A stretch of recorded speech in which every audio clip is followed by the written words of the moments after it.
Hey everyone, this is Joe from Loudwire, and joining me today is a really special guest. He's the Ben Katzman from Ben Katzman's Degreaser. He's a rock musician, he's a metal fan, and today what you're going to find out is he is a contestant on season 46 of CBS's Survivor. It takes place in Fiji. Ben, how the heck are you doing? I mean, I'm chilling pretty hard, dude. I got my guitar in hand. Survivor's about to premiere. I just saw Kiss last month. Life's pretty good, dude. All right, everything's coming up Millhouse. It sounds for you over there, huh, Ben? 110,000%. All right. Well, I mean, I think I can speak for all of us for the rock metal community. We are super happy to have an actual, as somebody who's one of us competing on Survivor. We know Mike Gabler won it before, donated $1 million. Another metal fan. I talked to him. Super happy to be talking to you. And Ben, I got to know, what made you want to apply to be on Survivor in the first place? This is a crazy thing to be doing. I swear I never wanted to do it. And my whole life, everybody's like, dude, you're going to do TV before you make it in music, you know? And I was getting hit up for all these like weird TV shows for like MTV and all this crap. I was like, I'm not going to sell my soul to do reality TV or whatnot, but I am a Survivor fan. And like every time a contract or a concept came through, I would like turn to the homies and be like, I wouldn't do this, but I'd do Survivor.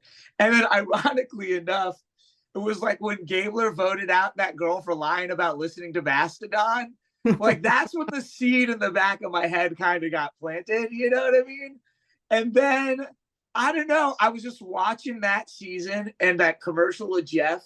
Think you got what it takes? And I'm like, man, I want to rock this shit.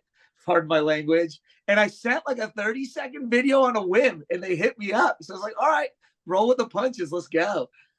I mean, you're a pretty charismatic guy. So as soon as, I found out that you were going to be on Survivor, because, you're a friend of Loudwire, you've done some stuff for us before. I was super stoked. I was like, anyone in casting, they would have been a fool to pass up on Ben here. So I'm super happy to see you to get on there. I think you've got, exactly what it takes to be on Survivor. You've got to be a little bit out there, a little bit crazy. I think we Oh all have yeah, to I kind of be think in rock and metal. as Ozzy says, some people are going off the rails on a crazy train. I might be one of them. So So, how did you mentally prepare and physically prepare yourself to be on Survivor? This is a very extreme challenge. Even 46 seasons later, it looks like exactly like the show that I watched when it first premiered, yeah, however many years ago it is now. it's funny. I'm not the most physical, but like some of my favorite players aren't that physical. People who like kind of chill hard and like talk and rock their way through. Love Cochran. Shout out to Cochran. Carolyn rips. But to prepare, I just like did two things. First thing, I made this mixtape of all my favorite songs that pump me up, and I put like my favorite movie quotes. And when I say mixtape, I like legitimately mean like cassette player mixtape. I had like The Ecstasy of Gold, Metallica's This Was Just Your Life. I had the Power Rangers theme. I had Eye of the Tiger. I had quotes from Ninja Turtles. I had quotes from Rocky 2. It was a lot. And every day I just told myself, like, this thing's gonna be intense, but like I've lived on the road, eating $2 a Taco Bell a day. I can starve. I know that. I mean, being in the music business, you're surrounded by posers 24/7. It's like, all I thought about was like, how can I apply what I've been through in this? And I would bike a lot. I would meditate a lot. I would swim a lot.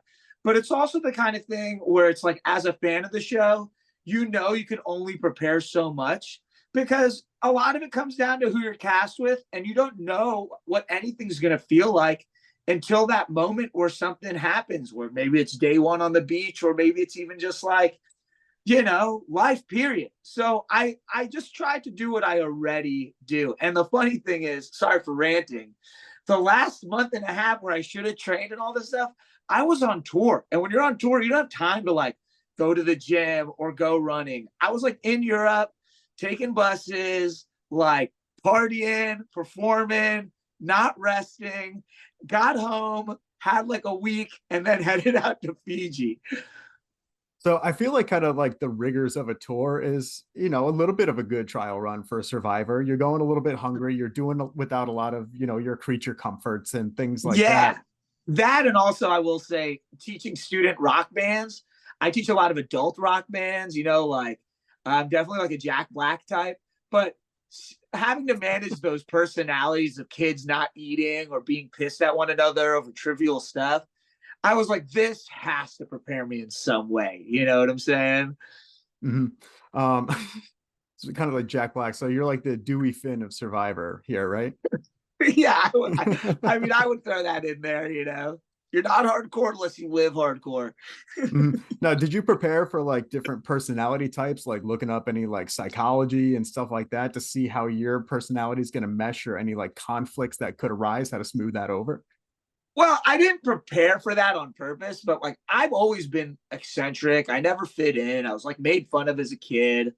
Definitely kind of was a dick once I got comfortable because it's like you're so used to taking shit your whole life, you deflect. And I feel like because of all those things I went through, especially in a business that thrives on popularity and everybody's fighting for breadcrumbs, you have to like be able to self-examine and be like, am I being real with myself? And I feel like the only personality tests I could have is like, am I in control of my emotions? Like, can I be that way? Will I be like a hangry motherfucker? You know? So I didn't do any like CIA tip training or anything like that. But I just thought about all the worst people in my life and all the best people in life and all the crazy situations I've been in and how I felt then and who I was then and who I am now. And I was like, all right, you know, hopefully whoever I'm stuck with, I can find a way to be myself above all else and try and manage whatever comes my way. Yeah, that was good timing with whatever fireworks I didn't effects even just went plan off on that, you. dude. That That was was, yeah, that was transcendental magical. shreddation. Some heavy metal divine intervention here. Yeah. Which metal god is making that happen? Looking down on you right now, Ben. Ronnie James Dio, let's go. All right, look out. So I'm sure you've watched a lot of Survivor before. You've got some favorite contestants that have been on the show. Some strategies. There's a lot of different strategies people that could adopt. I think they change a lot of their strategies once they get there. You know, what was your mindset going in? How did you want to play the game? Were you going to be cutthroat? Were you looking for alliances? Was your goal like, I'm just going to look for an idol? Yeah, it's you know, maybe this answer is generic and I know people will roast me for this, but I really did my best to not think about stuff like that because I was like, what if I'm cast with a bunch of meatheads? What if I'm on a tribe of dorks? What if I'm on a tribe they're setting up to fail? Like, you never know. Like, so it's like you could be. I was thinking, what if I'm the person on my tribe next to me is the one trying to play super hard? How can I use that as a shield? You know what I'm saying? I literally thought, think of, you know, it's like Queen's Gambit. You play every chess move in your head before you're out there, but you don't know until that move's right in front of you. So I just thought about like, just be prepared to go with whatever comes your way and don't, I was like, be fearless, dude. Really try and be fearless out there. That was my mindset. And it wasn't so much strategy, but I'll say my inspirations. Obviously, Carolyn, I think, you know, they call Coach a villain, but like in his third season, you know, like I'm big on loyalty. I mean, even my best friends are from like elementary school. I still play music with. The guy I record my albums with, I've known since high school. My manager, I've known forever. So it's like I resonate. I was hoping, if anything, maybe I'll find people who are down to play loyally. You know, those are some of my favorite seasons and or favorite instances. I mean, you saw that with the Reba 4, you know. So yeah, it wasn't too much pre-gaming, like, yo, I'm gonna make a chalkboard of my moves before I go out there. But I had some hopes, and I'm a big fan of 80s action movies like, you know, They Live, or obviously Rocky 3 with Apollo and Rocky teaming up. But I was like, if I could get something like that out there, that would be dope, you know, a Coach and Tyson vibe, if you will, a Carolyn and Carson vibe, you know? Now, we see you in the trailer talking about manifest the shred. I'm ready to manifest the shred. Ben, what the hell does that mean? Okay, for me, I know people perceive me as a cartoon character, like I'm putting on some kind of act, but like I really am me, and shred is my go-to verb. Like if my mom's like, Ben, do the dishes, I'll be like, I'm shredding the dishes right now, don't worry. Mom, what'd you say about eating your vegetables? You mean shred the vegetables? Shred Kitchen! But I spent a lot of my life, you know, choking the aspiration and thus like finding it hard to breathe, just like never living up to the expectations I had in my head.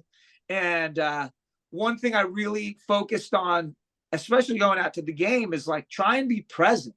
And like, if you focus on everything that's right in front of you and not about the day 26 in Survivor terms, or, being a rock star at Madison Square Garden, if you're fully enjoying and can take full accountability of everything right in front of you, whatever move you have to make, whatever dog poop you got to clean up, I really think what you want will come next. So manifesting the shred is all about like, I know what I want, but I'm going to be present. And I hope whatever's right in front of me will lead me to what I want. And I'm not going to put expectations on it. Because if you allow yourself to be surprised, you will be surprised. And you can always be surprised in a good way. So like the Ben Katzman version of The Secret, right? I guess. I love that. All right. Now, last question here. This might be harder than even competing on Survivor season 46, which premieres on February 28th. Ben, what are your 3 favorite bands for everyone watching? All right. Obviously at the top, you got Kiss, but classic lineup. Ace Frehley's my guy. As you see, I got him here. I got my own suit in the back. It's really funny because in my interview process, I've got the Van Halen guitar, and I talked a lot about David Lee Roth and Eddie and Alex and Mike and even Wolfie with Jeff. And the third one, that's always changing. I love the Ramones. I love ABBA. But I think I have to go in terms of attitude. Liam Gallagher, first 2 Oasis records. So it's like, to me, it's all about wearing your heart in your sleeve and celebrating life. And those 3 bands, I think, sum that up pretty hard. Not to mention, I do love Spinal Tap too, but I could talk about music for hours. Shit Sandwich, where'd they print that? Merely a 2-word review just said, shit sandwich. How'd they print that? A mere 2-word review. I hope people don't say that about my performance, whatever it's going to be too. So. We're all going to be rooting for you on season 46 of Survivor. It's on CBS. The season premiere is going to be February 28th. Again, it's so good to have one of us represented on Survivor. Ben, thank you so much for taking the time. I hope to make the metalheads proud, dude. Let's go.